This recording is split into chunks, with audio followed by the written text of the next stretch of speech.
A aula de hoje, ela vai falar sobre, continuando o nosso capítulo, que é envolvendo operações do ativo não circulante, só que hoje nós vamos focar na depreciação, amortização e exaustão, que a gente já tem falado há um bom tempo, mas agora nós vamos entrar com mais detalhes. Primeiro, para localizar, então, aonde que nós estamos com conteúdo, né? Nós já passamos lá no ativo circulante as disponibilidades, né? Com fluxo de caixa, banco aqui, os clientes com as perdas de liquidação duvidosa, outros créditos, né? Esses a gente não aprofundou muito. Depois nós partimos para o ativo não circulante. E daí nós começamos com o ativo realizável a longo prazo, os investimentos, entramos no imobilizado, né? Citamos depreciações acumuladas, citamos exaustões, né? E não comentamos a respeito. E agora sim, na última aula, nós entramos no intangível e citamos amortização, mas também não aprofundamos mais. Então, essa aula é justamente para a gente começar a aprofundar essas questões. Observem que, no plano de contas, o operacional recursos naturais, ele está junto com o imobilizado, né? Que às vezes dá a entender que ele está junto com o intangível, até pela própria ordem que a gente vai abordando. Mas, na verdade, o operacional recursos naturais está junto com o operacional corpóreo, integrando o imobilizado. E o operacional incorpóreo é que está aqui no grupo do intangível. Observem também que dentro do imobilizado nós temos depreciações acumuladas, que se referem ao operacional corpóreo, e exaustões acumuladas, que vão se referir ao operacional recursos naturais. Assim como nós temos as amortizações acumuladas dentro do intangível, que vão se referir ao operacional incorpóreo, certo? Esse slide aqui só para localizar vocês do que a gente está falando, a localização lá no plano de contas, que ordem vai seguir depois para fazer as demonstrações contábeis, né? Porque as demonstrações contábeis elas vão seguir a mesma ordem que são apresentadas no plano de contas, ok? Dúvidas? Tranquilo? Bom, primeira questão aqui que é interessante é fazer a diferenciação desses três conceitos novos, né? A depreciação, então nós temos que a alocação sistemática do valor depreciável de um ativo imobilizado, né? Então, grafar que depreciação é do imobilizado. A amortização é a mesma alocação sistemática do valor amortizável, só que é do ativo intangível, né? E a exaustão, observe que ela também é do ativo imobilizado. Bom, mas qual é a diferença, então, da depreciação para a exaustão? A diferença é sobre o que ela incide. Então, se nós voltarmos aqui no plano de contas, nós vamos ver que a exaustão, ela incide sobre o quê? Sobre os recursos naturais. A depreciação incide sobre o operacional corpóreo, certo? Tiverem dúvidas, é só falar. Voltar um pouquinho aqui. Aqui. Outra questão interessante é que os três, eles vão citar que eles vão ser calculados com base na sua vida útil. Tanto a depreciação, quanto a amortização, quanto a exaustão, eles são baseados na vida útil do respectivo bem, certo? Os três são bens operacionais. Diferença, de novo, bem operacional corpóreo, bem operacional recursos naturais, bem operacional incorpóreo. Então, os três são bens. Dependendo da vida útil do bem, é que eles são calculados. Então, essa é uma semelhança. O que é essa vida útil, né? Então, se a gente fala que é uma semelhança, o que é a vida útil para a depreciação, para a amortização e para a exaustão? Então, na depreciação, é o prazo em que o bem apresenta capacidade de gerar riquezas, tá? Um exemplo, então, de um bem que pode gerar riquezas. O imóvel que a empresa está instalada, certo? Então, nós temos esse bem. Qual é a riqueza que vai gerar esse imóvel? A venda dele, né? Então, por isso que é um investimento. Só que essa venda do imóvel não será pelo mesmo valor que ele foi adquirido, porque esse imóvel, no momento que ele está sendo utilizado, ele está apresentando desgaste. Então, por isso que falamos em vida útil. Não é que o imóvel vai se destruir em 10 anos, em 20 anos, em 25 anos. Mas eu preciso prever que ele vai chegar a um ponto onde ele não vai ter um valor monetário significante, certo? Seja em função da própria construção, seja em função da localização, né? E daí aí eu tenho uma série de requisitos para considerar o valor de mercado, que aqui a gente não entra tão a fundo. Basta a gente saber que a área do direito vai nos dar um prazo e nós vamos calcular a partir desse prazo. Então, observe que eu vejo assim, que vocês estão muito preocupados em querer entender todo o conceito, mas na verdade a contabilidade ela atua muito junto com a área do direito, com a área da economia.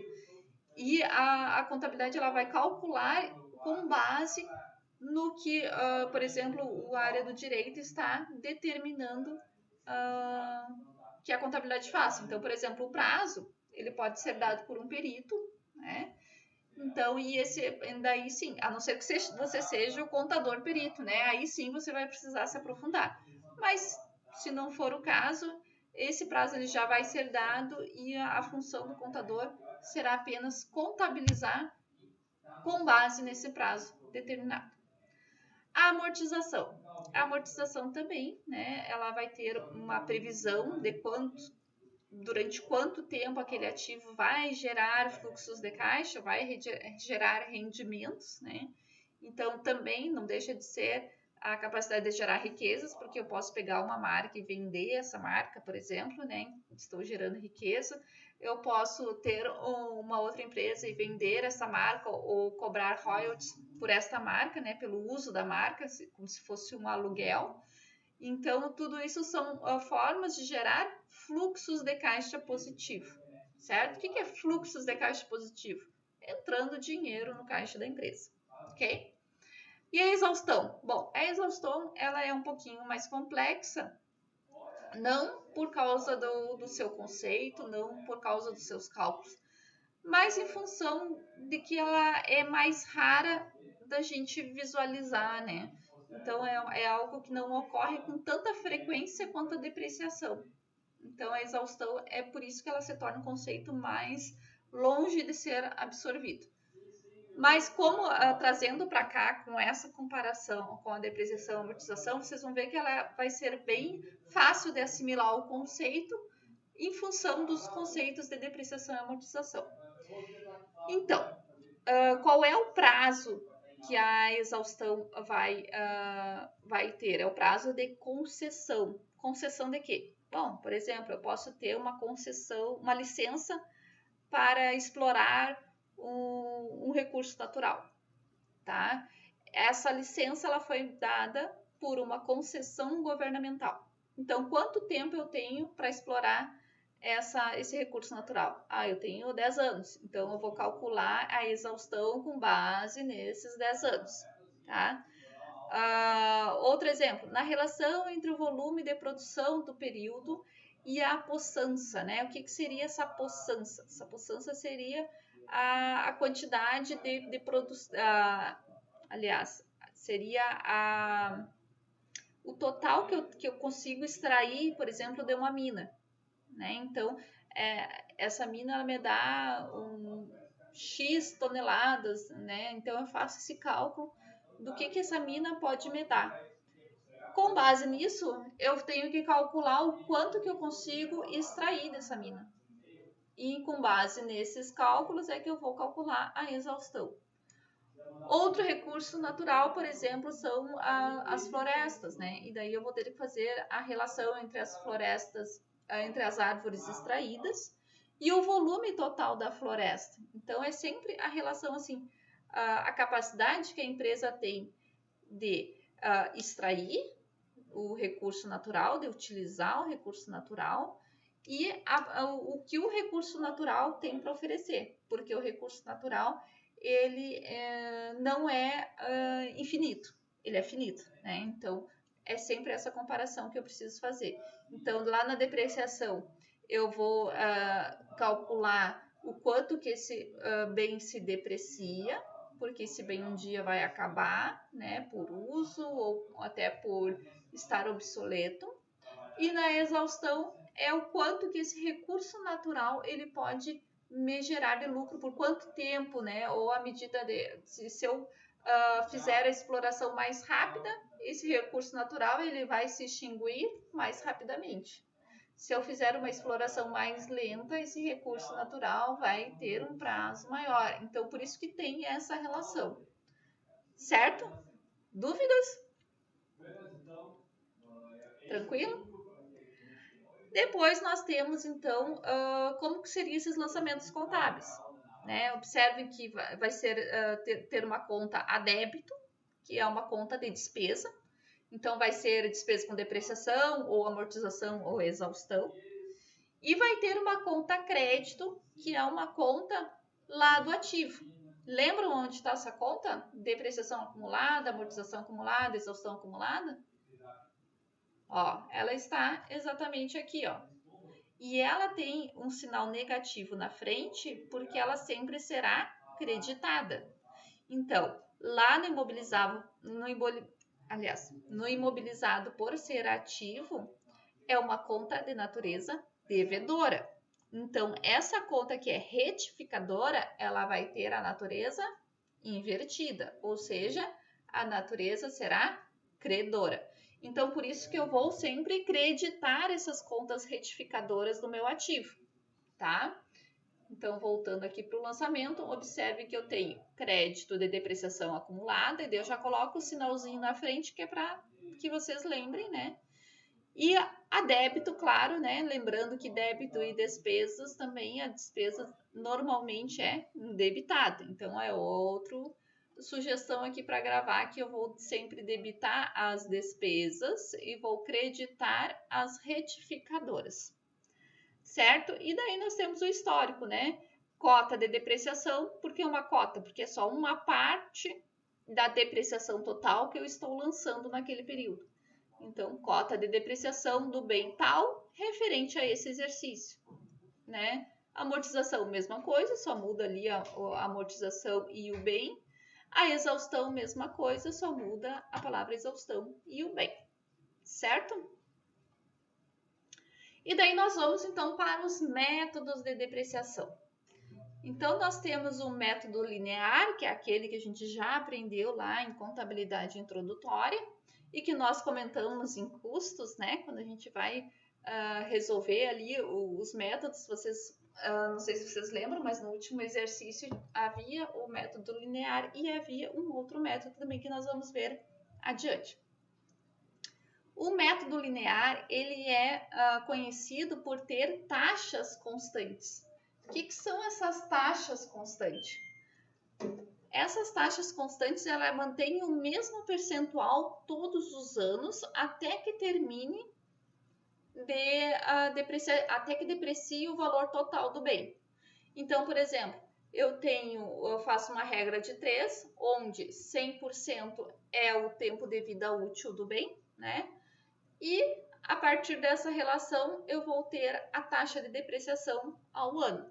Então, por exemplo, um imóvel com tempo de vida útil estimado em 25 anos. Faço a regra de 3, né? 100%. 100% o que é? É o total da vida útil, que é 25 anos. Então, se eu tenho aqui vida útil 25 anos, eu vou colocar como denominador abaixo do 100%. 100% divididos por 25, 4% ao ano, tá? Bom, professora, mas se eu quiser lançar todo mês essa taxa de depreciação? Bom, eu vou ter que calcular, eu vou achar esse valor, que é o valor da cota, né? Eu vou pegar os 4%, vou aplicar em cima do valor do bem. Eu encontro, então, a cota de depreciação. Essa cota é anual. Se eu quiser achar a cota mensal, como que eu faço? Vou pegar a cota anual e vou dividir por 12, tá? Aí nós vamos ter aqui o método da soma dos algarismos dos anos, que são taxas variáveis crescentes ou decrescentes. Observe que no exemplo anterior, no método anterior, nós tínhamos taxas constantes, era sempre o mesmo percentual. Aqui não, aqui o nosso percentual vai mudar, podendo ser de um percentual menor para um percentual maior, ou inverso, de um percentual maior para um percentual menor, tá? Então, é a soma dos algarismos dos anos que formam o tempo de vida útil do bem, obtendo-se o denominador da fração que determinará a taxa de cada ano. Bem confuso esse conceito, né? Melhor exemplificando. Então, um exemplo. O laptop com vida útil de 4 anos. Bom, 4 anos. Eu vou somar os algarismos dos anos. Eu vou ter o ano 1, o ano 2, o ano 3 e o ano 4. Aí eu somo esses algarismos. Quanto que vai dar? Ano 1 mais ano 2 mais ano 3 mais ano 4 vai dar 10. Então, essa aqui é a soma dos algarismos dos anos. E daí, o que eu vou fazer? No primeiro ano, por exemplo, se eu quiser começar com percentual baixo e ir para o maior, o primeiro ano eu vou pegar o número 1 e vou dividir por 10. 1 de primeiro ano divididos por 10 vai dar um percentual de 10%. No ano 2, no segundo ano, eu vou pegar o algarismo 2, que é do ano, né? Vou dividir por 10 e vou depreciar 20%. No terceiro ano, vou pegar o algarismo 3, do ano 3, e vou dividir por 10, que vai chegar a 30%. E no quarto ano, o algarismo 4, que vai ser dividido por 10, vai dar 40%. O Alisson está perguntando aqui o que determina qual método adotar. Bom, há um tempo atrás, durante muito tempo mesmo, quem determinava qual método que deveria ser adotado era a legislação do imposto de renda, né? Só que agora, com toda a reforma da contabilidade, não, né? Ficou definido, então, que a empresa ela pode decidir qual método ela vai utilizar. Tá? Não sendo considerado, então, como era considerado anteriormente, a uma postergação de impostos, né? Por que isso?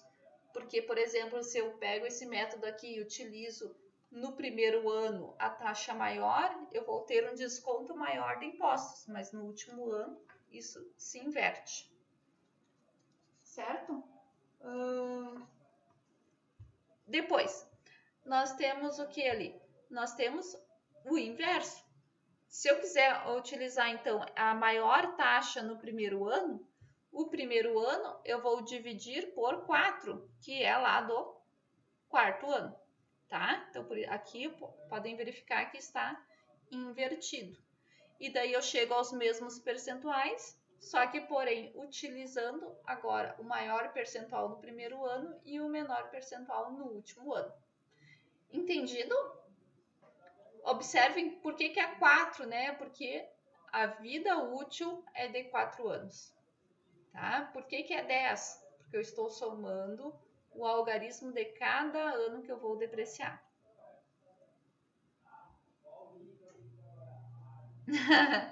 Sim, não deixa de ser, né? Eu estou procurando aqui, vamos ver se eu consigo te responder com mais propriedade. Vamos ver aqui. Bem direitinho a respeito disso, mas tem no conteúdo. Cálculo. Ó, cada empresa deve computar a cota efetivamente adequada às condições de depreciação de seus bens. Vamos ver se ele tem.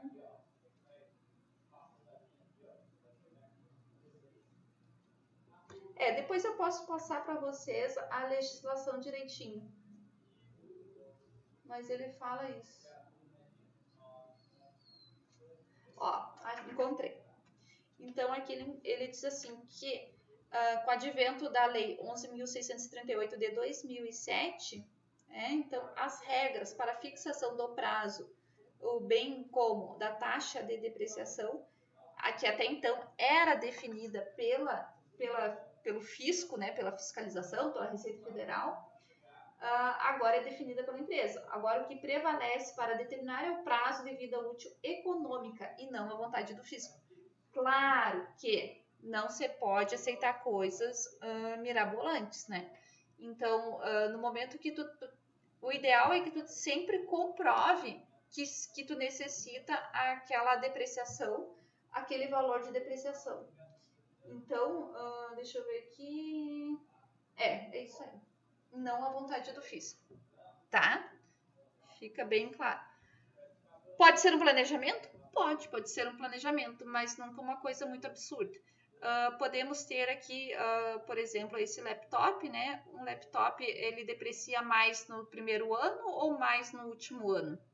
Né? Então, dependendo, acredito que o laptop ele vai depreciar mais no final, né? No início, a depreciação dele é mais lenta. Então, essas coisas que vão ser analisadas. Então, por que eu vou depreciar um laptop 40% no primeiro ano?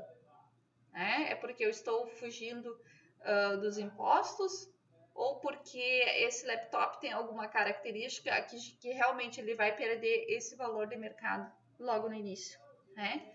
Então, essas coisas que tem que ser analisado.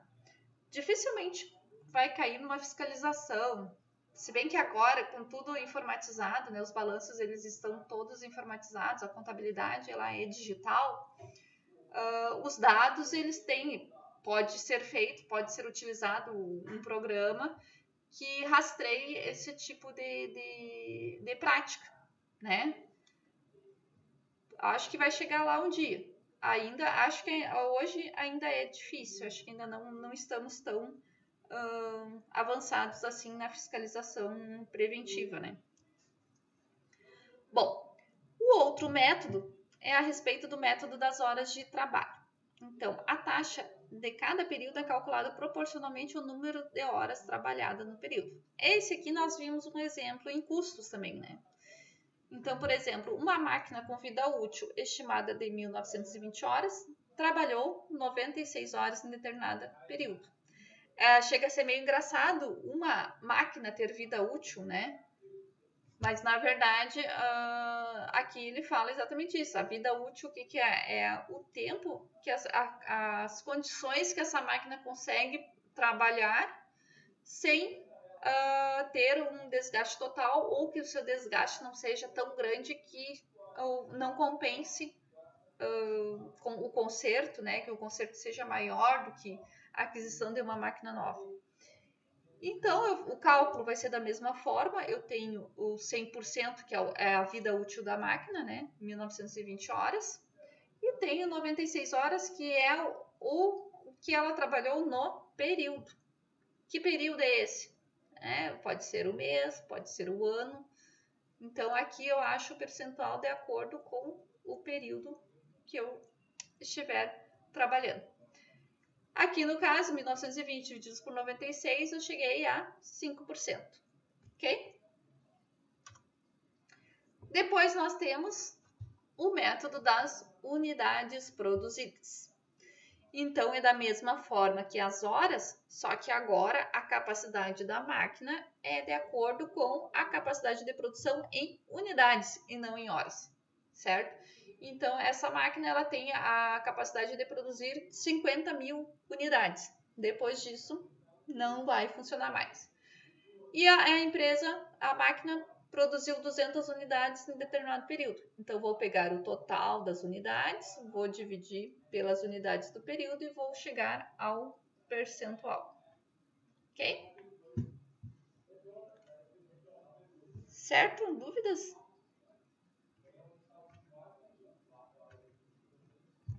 E daí nós vamos para o cálculo da depreciação.